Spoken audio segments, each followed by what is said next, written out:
I have a very specific memory of the day that Apex Legends came out. I was huddled up in my dorm room and noticed that one of the two characters that you had to buy was a guy called Mirage. He sends out a decoy that alerts you to the people who shoot it down. I might not have been in college for healthy reasons, but I was smart enough to know that a character whose power relies on very basic trickery is going to get old fast. I also knew that in the opening hours of the game, not a single person was going to be used to this power. So, something outlandishly weak will invert on its head and become God. I reached into my wallet and the trap was sprung, the game opening its mouth to reveal that it was actually the work of the Patriots. I was swallowed inside only to find out that the pipeline wasn't really that deep and I was actually really just fine. Actually, I didn't get addicted at all. For further context, does anyone remember the day that Apex Legends came out? Just popping into existence? No hype cycle, no lengthy IGN interviews, just a vague leak on a forum, to which everyone frowned that it wasn't Titanfall 3. It didn't help that the game was a live service battle royale title, so everyone rolled their eyes harder, but then EA showed up. No, it's free, they said, hiding something behind their back. See, Apex is one of those games that you really don't play on and off. Fortnite now has Ariana Grande, Martin Luther King, and like, I don't know, Elon Musk, though that game's pipeline took you below the ground and hooks you up to the human milk farm. At the time, and still kind of today, Battle Royale players had three options available to them: PlayerUnknown's Battlegrounds, Fortnite, and Apex Legends. My first game of PUBG was spent in a bush, and before that, running around a wasteland like I picked the wrong spawn in Battlefield. Fortnite was popular with my friends, but I'm a bit embarrassed to admit that I simply thought I was too good for it. Battle Royales often lacked a real flavor to them. I don't think it's any secret that the magic ingredient to the live service model is that it creates white noise for you and the gang to commentate over. But a lot of them were pretty unsatisfying when you opened up the hood or your friends grew out of it. Overwatch was a good game before it had all of that guilt stuff, specifically in that its heroes provided a lot of personality and their powers were simple but effective. This was the promise of Apex Legends, the same battle royale combat but with character-centric powers that will really shake up its matches, and a different brand of the exact same guilt. I recorded a game with each character I had. No, I didn't go back and buy the new ones. I'm blowing the dust off of Apex Legends, not blowing it all together. As you can see based on who I have, the levels of excitement I've gotten for Apex form a predictable line chart. But don't take this video as a review or a life lesson, it just sort of is. Your average round of Apex is gonna go like this. You spawn on a ship and the jump master picks a location and all three of you jump out together. Halfway down, some chuckle fuck breaks off and decides he wants to be on the other side of a mountain. You land, everyone else lands except they have a full team and guns, rocks fall, everyone dies, spawn on the ship again, and this time the jump master knows his fucking place. Each team of Apex gets 3 team members, 2 if you're in Publix because everyone who plays this game has a reverse bear trap on their head that goes off if they lose in the first 30 seconds. Dropping down, you'll find that there's a decent variety on the maps like most battle royales. Open fields, tundras, deserts, the Washington Monument, and shantytowns. 90% of the Apex experience is walking around and looting things. The maps are pretty complex affairs and the loot can spawn in all sorts of ways. Maybe it'll be in a magic box, maybe it'll be dangled from the sky in a little orb, sometimes it's on the ground like Olympias has a littering problem. Yeah, take that shit straight.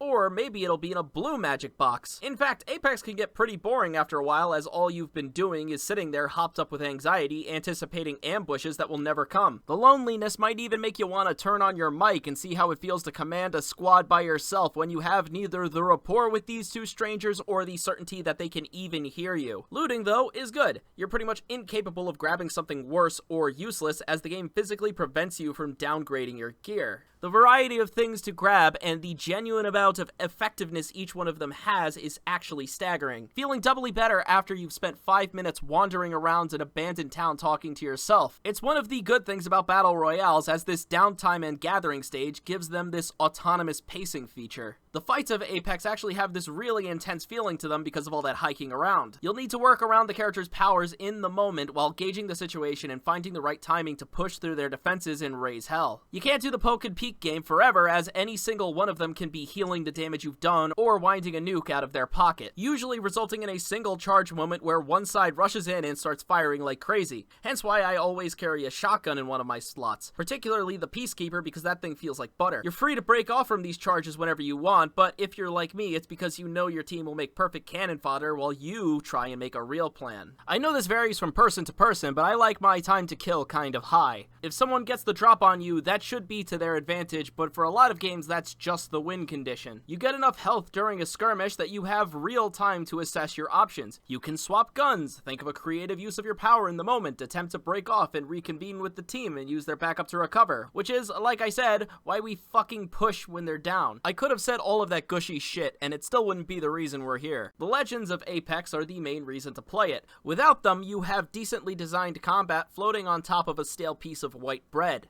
In most Battle Royale games, your kit is solely defined by the guns you pick up. And while yes, Apex does have the exact same thing, it also gets a nice attachment from the Legends. Legends in Apex are in 4 classes: Assault, Recon, Defense, and Support. Assault characters have powers that help out in direct combat. Recon allows you to spot enemies and get information on the state of the map. Defense characters can place traps for when you're actually planning on staying somewhere. And support characters fetch everyone a nice plate of charcuterie. Having a limit on your team members also means that you can't have all 4 roles in your party, but that's not much of a problem as everyone is going to pick the 3 self-sufficient characters. I learned that teamwork isn't really the goal here. Everyone is playing Attack on Titan and slinging themselves around, stealing your loot, and expecting you to grab them some cheese when they go down. Overall, I noticed that people tend to gravitate towards the Assault characters. And to this game's credit, it's been a while since I've seen a meta develop where the most attractive girls weren't the most popular. And then there's the newest character, Seer. And despite being disconnected from the Apex fandom, I can peer through the void of unreality and see every single headcanon and low-hanging fruit, and not the kind you put on a cutting board. Seer is also really fucking good. His tactical ability blasting through walls and giving you a read on everyone's health being a great confidence booster. But I bring him up because he's the latest character and I need to place a date stamp when this video was made, as it's already old news by next week. Like I said, it's hard to make commentary on some amorphous mass that constantly sprouts new features to survive. So whatever joy or pain I come up with, know that the context ends at Seer, and I guess I just have to admit that you're fucking smarter than me.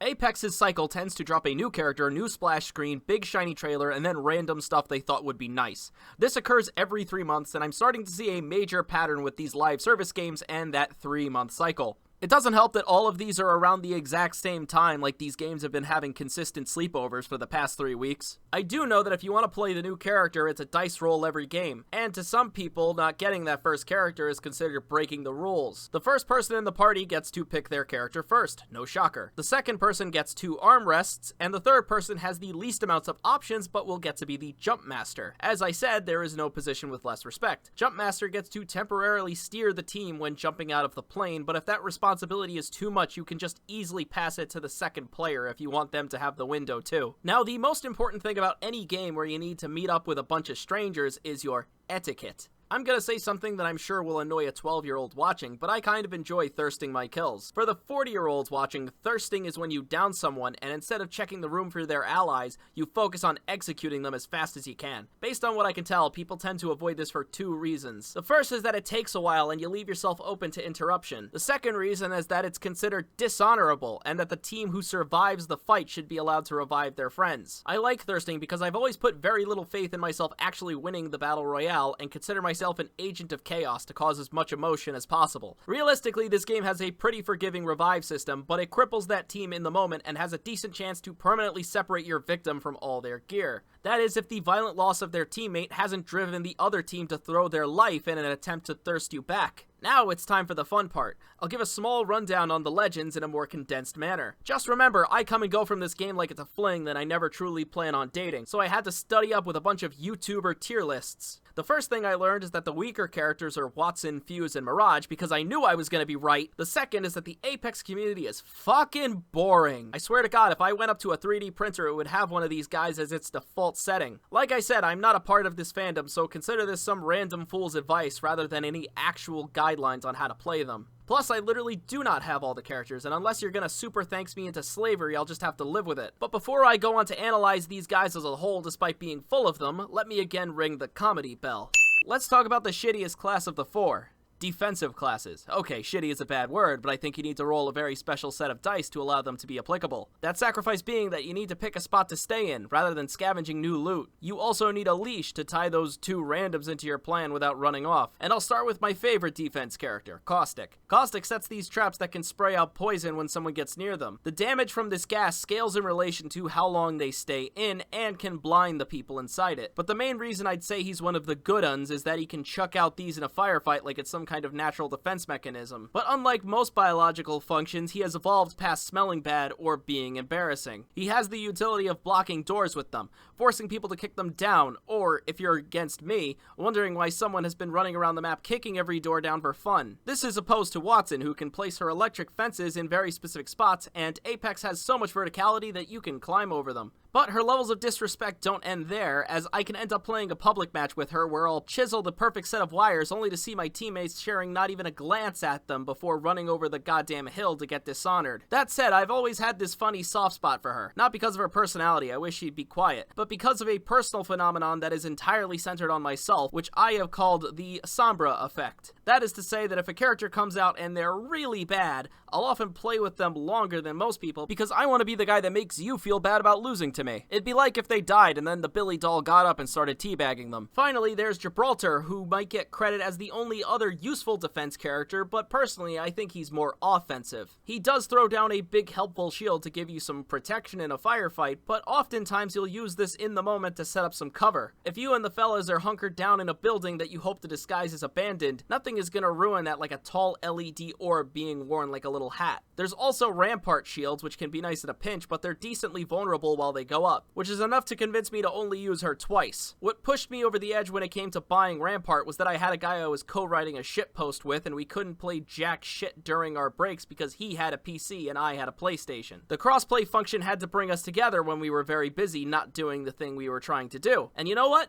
Even after I rubbed my coupons together to summon forth Symmetra, that motherfucker couldn't even play it for more than a day. And yes, I wrote the second draft of it myself, I see you, Matt. Which is a shame because I like tower defense, it's just that Apex doesn't. Caustic can skunk spray people and Gibby's got the Simpsons dome, but the others require some rooting that makes them useless up until the final hour. On the complete opposite are the recon heroes, who can do something effective whenever they want, but also recon is bitch made. And I barely ever see any of these guys if they're not Seer or Attack on Titan guy. Of course, that's Pathfinder. He's the only one with movement abilities, but I wish that power was always off cooldown so I could pretend I'm spoiling the series for you. The defining trait of recon characters is that they can interact with these radio towers, which shows them where the zone is going to end up closing. So you could get there first, and you could get traps down by the defense characters that no one chose. Well, I tell a lie. The only recon character that I don't see is Crypto, though he's the most recon-like with his little drone. From what I can tell about Valkyrie, she just launches nukes in an entire area. Granted, she's probably the one I'd be the second closest to buying because she looks like a Life is Strange character, and I'm not willing to own up to the fact that I like those games yet. Bloodhound just pings everyone nearby.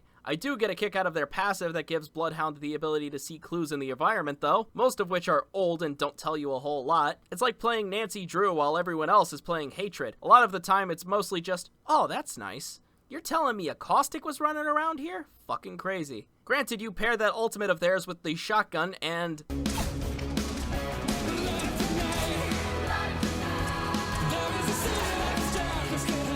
Wait, put a pin on the cast. I actually want to talk about the guns real quick. I do give some credit that Apex's weapons are a bit better than your average trash level, at least in a way that gives a surface dweller an understanding of what they do. Pick up the EVA 8 and it's a machine gun shotgun hybrid, and that's the only gun that fills that role. Well, okay, there are 500 machine guns that mostly differentiate by the ammo they need, but I already said it. I love the Peacekeeper. It creates a square on my screen that fucking annihilates anything on it, and I haven't googled if there's a social misstep I'm making by saying that. I could dive in and break down every item like I'm fucking Robert Kendo, but they put in a kind of rotation that takes out some of the gear to freshen things up like bug spray on day-old pasta. The other reason I don't do that is because, what do I look like? Someone who knows how to crunch the numbers and step in the way of your personal preference? Just throw thermite grenades at everything. Well, here's the truth, jackwagon, it's a battle royale. Whatever you pick up at the start will stick to you like glue as you grab more attachments for it, because if you leave them on the ground in search of the Peacekeeper, someone's gonna end you with that stupid pea shooter they give out for free with 100 Ubisoft points. There's only really one other gun I want to talk about, and that's the Mozambique, because this gun actually got the esteemed status of being a meme, which is so much more important than it really should be. This gun was so useless that its call-out sounded almost as sarcastic and hollow as New kill leader. Soon to be me. Hell, I think this gun is more notable than the fucking country at this point. I only know about that place because autocorrect keeps getting in my way. I did a roll through the subreddit, which wasn't as bad as Apex YouTube, but I can tell you there aren't a lot of good memes that have survived the years. Most of it was people sharing their pro-level dunks and, well, touche. But when I force feed you my epic plays, my karma actually does something.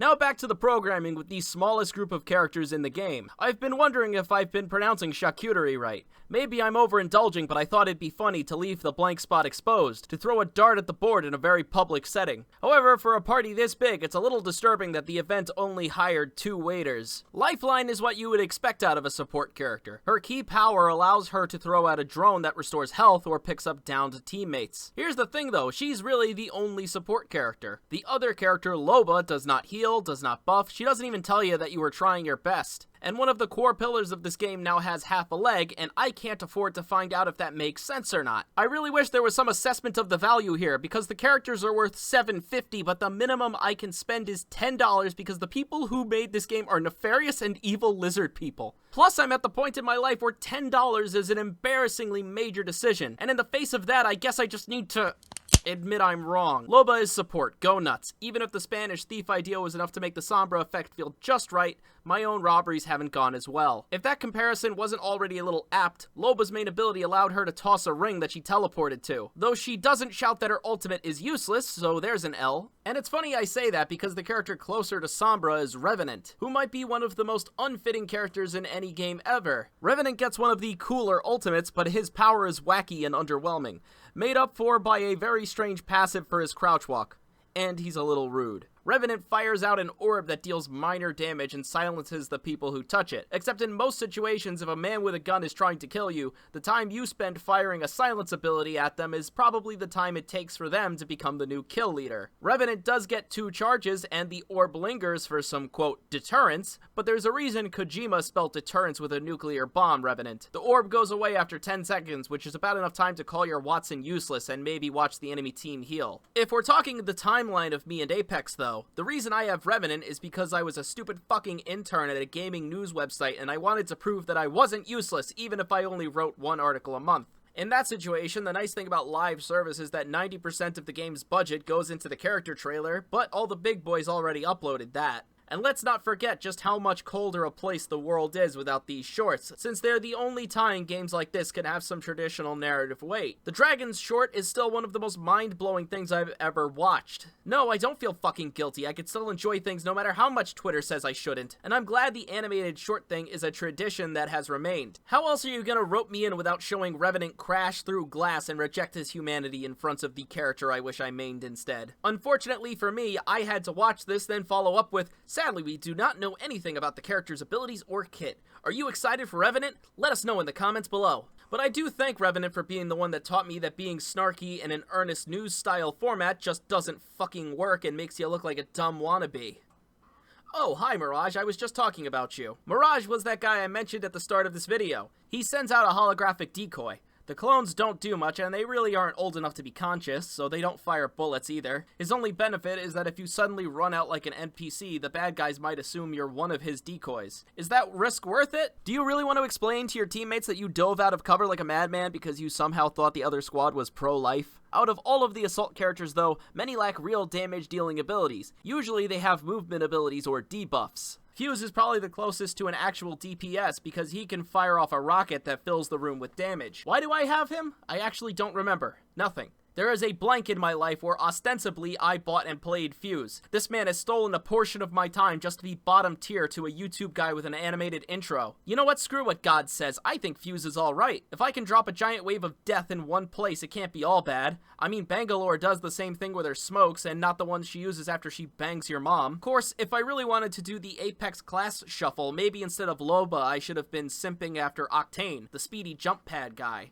To tell you the truth though, the Sombra effect also works in reverse, and I was not interested in him. I played Apex through his entire season without having touched him because I bought Mirage and I wanted to earn Caustic the way my father would have. Blood, sweat, and not a single dollar being dropped. But I also saw everyone using him and getting kills, and none for me, thanks. That's pretty much everyone I felt like talking about, but I do want to bring back the point of live service. Cause, well, it really does ooze out of every orifice in this game. No shade, it's the only reason EA hasn't sent you up to the prairie yet. Do you really think they'd tolerate all those hacking attacks if you weren't paying for all of their mansions? The weird duality of this corporate nonsense mixed with genuine earnest creativity always gets a laugh out of me. It's like they're bundling all these ideas into one space regardless of whether or not they fit. Guys, mental health is serious, and if any of you are suffering, you should reach out for help because there is nothing inherently embarrassing about accepting that you need it. Ooh. Outland Warrior Bundle? Even if Apex equals good, these games do not thrive on quality. They thrive on social perception and presentation. They feed off your social connections and how sparkly it looks from the other side of the glass window. Even if that skyscraper wasn't even in the same city, Hyperscape might have been a good title. It had some of the key moves, no hype cycle, no lengthy IGN interview, just a massive trailer being dropped during one of the biggest gaming shows of the year.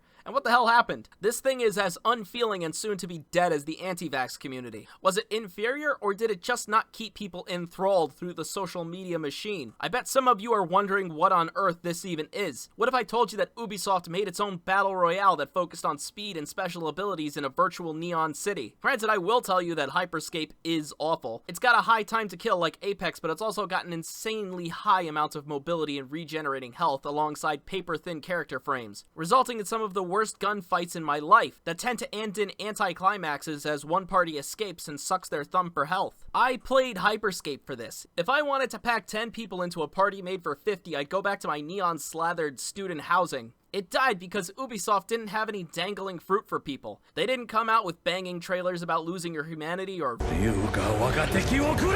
From what I can gather, the main draw is that you'll get to read some comics. Or they'll offer you $10 in coupons just to give it one more try. Like, yeah, Ubisoft is focused on Far Cry 6 right now, which is likely going to be one of the last times they ever make a story-based game, even though the game journos that might have saved Hyperscape are now too busy fighting over who gets to review Far Cry 6 the worst. Some advice if you're looking to not win that award, just fucking tell me what the game is or why you think it's racist, get rid of the flowery language and get to the point. I'm not here to be impressed by your prose, I'm here to be astounded by your stupid takes. Though, even if Apex represents my ideal battle royale milk farm, I'm still kind of on it. I didn't not enjoy these games you're watching me play, but after today, I don't know if I'll continue the cycle. I did play alone, and maybe if there was ethical conversation about hand-to-hand combat from a nearby Discord channel, it would be enough to make this A+. There's nothing special about me. If you show me some dumb trailers and a media campaign, I'll crawl all over it, no matter how many war crimes were done to create it. And my tastes really aren't that refined. Apex has no story, and I do like my story games, but I've played way worse while also being way more lonely. To be honest though, maybe it's just that these characters aren't enough as they are. With Overwatch, a new character means that you had all these new counters and matchups to look at. Dead by Daylight adds to its massive library of perks for mixing and matching. Rainbow Six Siege's new operators cause every map to be rethought in a way that was so effective they began removing the maps. Actually no, Rainbow Six Siege handles itself terribly. And with Apex, I find that it feels the same as that day in the dorm room. It's been around for almost 3 years now, and even through all those updates, it doesn't feel like a transformation. And I think I've finally come up with something close to a conclusion. Apex's characters are not designed with synergy in mind. You can't hold them up to each other and think about matchups or counters. The best you'll get is that there is now a new thing you can do. And I don't know if that's something that can be fixed. This dynamic is at the core of the game. It's not going to come out easily, and it's doubly not worth doing for a fuckhead that wears a fringe at 24. I will give them some credit as they're more active with buffs and nerfs than some other games I know about. Fuse only escaped D tier after his cluster bomb was increased to double its length. Though Mirage will always be unfixable apparently. I guess the attraction to you was deeper than I wanted to admit. Though to wrap things up, let's talk about Seer one last time. As for all of the times I've played it, this is the most recent and maybe the last. But on a sliding scale, playing Apex for a YouTube video is definitely the raddest reason I could have. Personally, he's won me a decent amount of games over the 2 weeks I've been playing, but I don't feel like he was this integral piece of the puzzle. Now that might be my fleeting exposure with this game in reference to others, but something about it is less exciting. I play the new cast member and I'm still doing a lot of the same things, running into buildings, grabbing a shotgun, and kicking the door on the way out. Despite logging into Fortnite only to watch the MLK event, I could tell that it was a different game even without new heroes. And I'm not saying that maybe the context of playing this game for months, eagerly awaiting for that update, wouldn't have made them feel a little bit more special. For an Apex diehard, each update probably feels like Christmas, but if I get all of the gifts without any of the waiting, it doesn't have the same effect. Perhaps at the end of it all, it's not as easy to stay invested when a game's future or potential to be great doesn't entice me though. However, I'm not going to take all of the blame. Some of it does go to Respawn, and their flimsy planning. It doesn't help that EA is also evil. After this video, I'm giving my PlayStation an exorcism and a shot of Fox Alive. I'm still in awe that you expect $7, actually $10 for one passive ability, one active ability, one ultimate, and the portal for you to sell me more shit. In fact, I think it's time you start paying me back. Keep your pipeline. I'll scramble back the way I came.